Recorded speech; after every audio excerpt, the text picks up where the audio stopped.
हे guys, welcome back to our new mini blog. हा first mini blog आहे आपला आणि आपण बनवणार आहे नूडल्स. आणि घेतला आहे कांदा, शिमला मिरची आणि पेस्ट घेतली आहे आलू लसूणची. त्याच्यानंतर तुम्हाला मी दाखवतो कटिंग करून. फटाफट आपण कटिंग करून घेऊ. कांदा कटिंग करायला घेतला, एकदम स्लाईसमध्ये कापायचा आहे. त्याच्यानंतर आपण शिमला मिरची एकदम स्लाईसमध्ये बारीक, जसा कांदा कापला तशीच कापून घ्यायची. नूडल्सला बॉईल करत ठेवायचं. 10-15 मिनटं बॉईल करून घ्यायचं तुमच्या हिशोबाने. आणि फटाफट आपण शिमला मिरची, कांदा, शेजवान चटणी आणि ब्लॅक सॉस, आलं लसूण पेस्ट आणि नूडल्स बॉईल करून घेतलेले पहिलेच. तर फक्त 2 मिनटं बनवूया आपण नूडल्सची रेसिपी.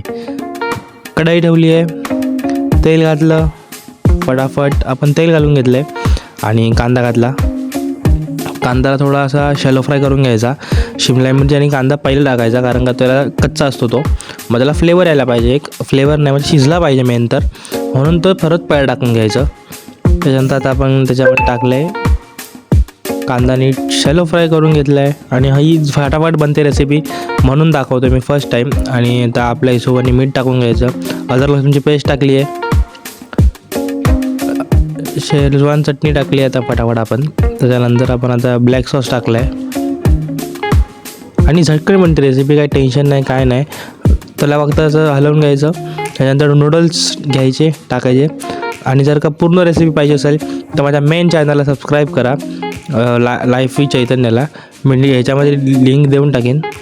तुम्हाला असे मोर इंटरेस्टिंग व्हिडिओसाठी प्लीज मला सबस्क्राईब करा. आणि प्लीज, नूडल्स एकदम भारी झालेले, मी खाऊन बघितले. आता मी सांगत नाही याच्यामध्ये. फुल ब्लॉग आवडला असेल तर लाईक करा, शेअर करा, सबस्क्राईब करा आणि मेन चॅनलला सबस्क्राईब करायला विसरू नका.